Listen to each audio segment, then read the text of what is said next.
on, baby. Is that the is that the best AC30 like clean ever in the world from where I'm sitting? HW, bright. It's a little too bright for me. That's all right, bro. We're on the bright channel.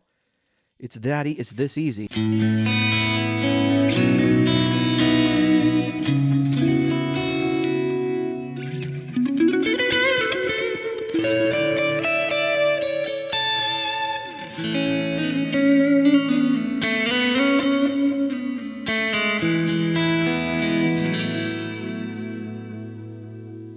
You know, guys, I got to be honest. I was a little bit like, okay, liquid profiling, it's cool, but does it change anything? And I got to tell you, it's completely transformed the way I just use the Kemper. I mean, it's like, for the Marshall stuff, I'm a little bit like, I could take the other EQs, and I still think all these parameters are super great. But my gosh, having the AC30 style EQ here, just to me, brings back such a character of that amp. I don't mean necessarily in the tone, because the profiles can still sound the same. For example, this profile was actually created and then elevated afterwards. I made a bunch. This is the new Liquid British pack, and it's got an AC30, Purple Plexi, and a JTM 45 100. Which, oh my gosh, I went on Reverb the other day and I realized there's one full stack like mine listed for 18 grand. Holy cow. But the word's out on the JCM and the JTM 45 100s. They're absolutely brilliant. I'm going to play one of those for you real quick, but this is my 66 AC30. And having an AC30 is one of those things where you kind of at first fight dialing it in. But once you get it, you get it. You know what I mean? Like what the controls do and kind of how they respond. Because it's not like a great EQ. It's like bass, treble, cut. You know, that cut is your overall brightness, clarity kind of thing. And then the treble really has like, you can crank that more, but the more you crank it, the more you want to cut down the harsher frequencies. So it's a little bit idiosyncratic in that way. But man, the ability to just come in here, put it all at noon, and just get back the most straightforward.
Shut the front door.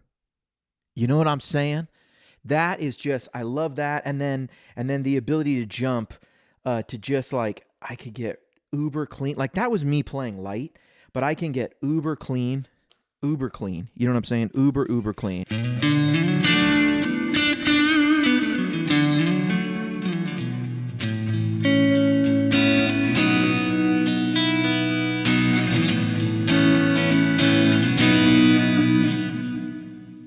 Gosh, this is just like the AC30.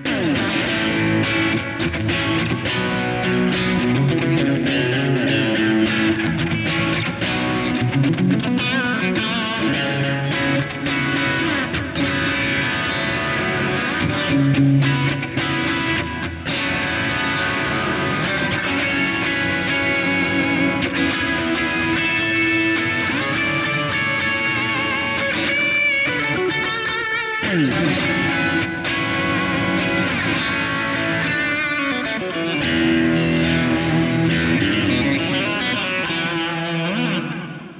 is lovely, but you turn on a little bit of clon, a little bit of clon action that I put in B, and my gosh, now you can almost, it's just a little bit more mid voicing, you know what I mean?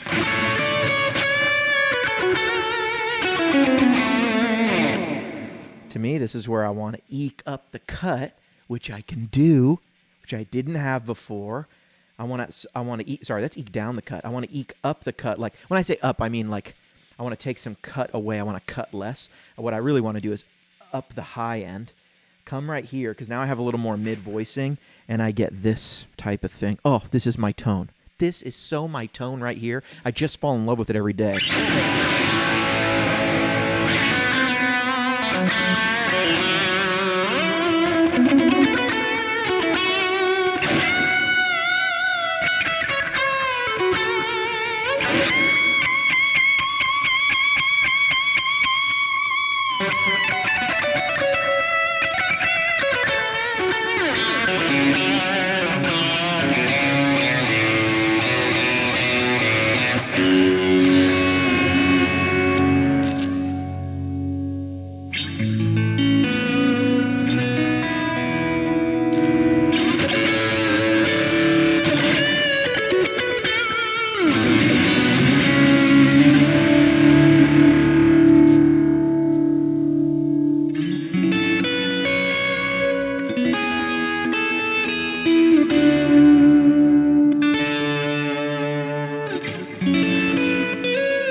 Okay, enough about AC30s. How about a Marshall? These Marshall-style EQs are a lot different. So how are they kind of handled with this liquid profiling? Well, it's very typical, and kind of what I like to do a lot of times is profile Marshalls on 10, everything on 10. You get the most gain out of them that way. So when you take a Marshall EQ like that, it really becomes about what are we going to take away? And that becomes a much different approach. Now, I'll tell you, some of my Marshall heads have different amounts of gain. I noticed this gain is a little more 100-watt Marshall-y than 50-watt. My older 50-watt Plexi tends to be a little cleaner than my 70s super lead aluminum panel heads. So while I think the liquid profiling is really accurate, I notice it has a little more gain on tap than my purple Plexi, but it's the same amount of gain that I find more on my 71 super lead. So that's an interesting note. But now our EQ becomes, what are we going to take away, right? Because we've got all the EQs on 10, and Marshall EQs don't do a ton.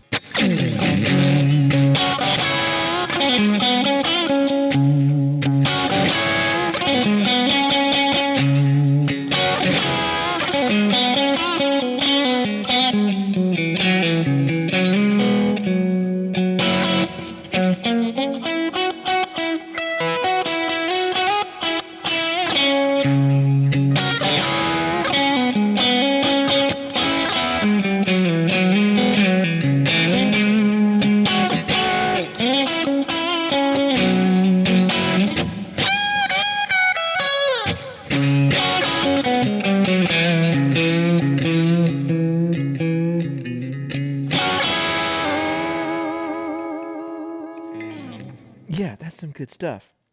But let's say I go, let's throw down to the bridge. Let's get rid of some of that presence. So now it's everything I want to take away. This really, it's like it makes it a completely different approach to what you might be used to on the Kemper. Let's take away from the low end and the presence so we get a lot more treble and mid-range, And then, yeah, let's throw on the bridge.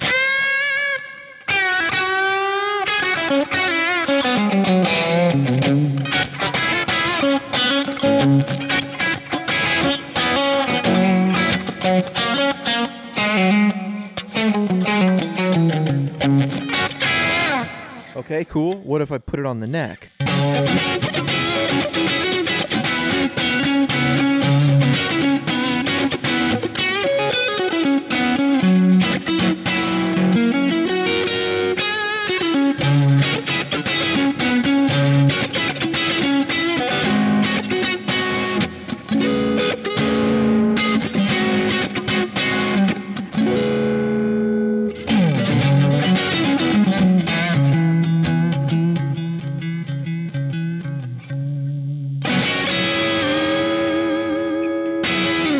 Very cool. Another really killer amp that I've actually kind of re-fallen in love with because of liquid profiling is, basically right here is the JTM 45, and it's really incredible.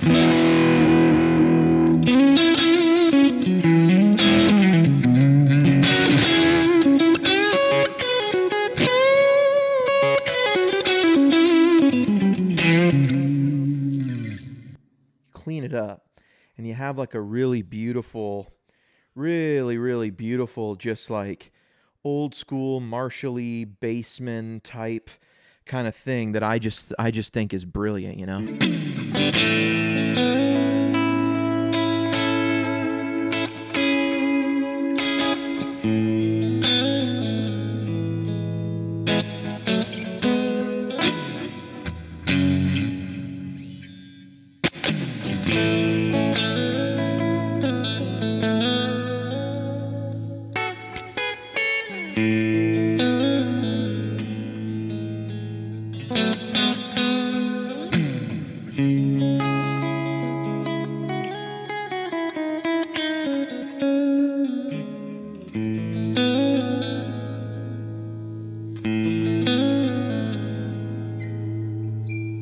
Really beautiful, but switch up the speaker, and we're going to use an Alnico speaker. These old JTM 45s, it's a JTM 45 100, so it's often called the JTM 45 100 super amplifier or something like that. It was the first 100-watt amp that Marshall ever made, and so they had to use two 412 cabinets, which is kind of where the 412 idea comes from. And the reason they had to do that was because they needed to get basically all four Alnico speakers to be able to handle the load. They had to get 8 of them to handle the load because they had basically made 2 JTM 45 power sections in one head. And so it wasn't so much like, oh, we just want huger, bigger, more. They wanted to do 100 watts, and the idea of a full stack was really they had to build a double cabinet for the speakers they were using. And this is very early on, you know. This is early 60s, you know, and that they were Jim Marshall was probably working on this at least before it might have been 66. Anyway, with those Alnico speakers, you get a much different kind of thing. And here's that same thing. We'll do it clean, and then we'll do it a little bit dirty.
I don't know, dude. To me, between this Liquid American and this Liquid British pack, building all this has really made me realize how much of the sound of amps and the creative process that goes, I think, into making the tone on the player side is that interaction. Those are the only interactions you normally have with the amps. So we kind of get a different thing by having this new liquid update.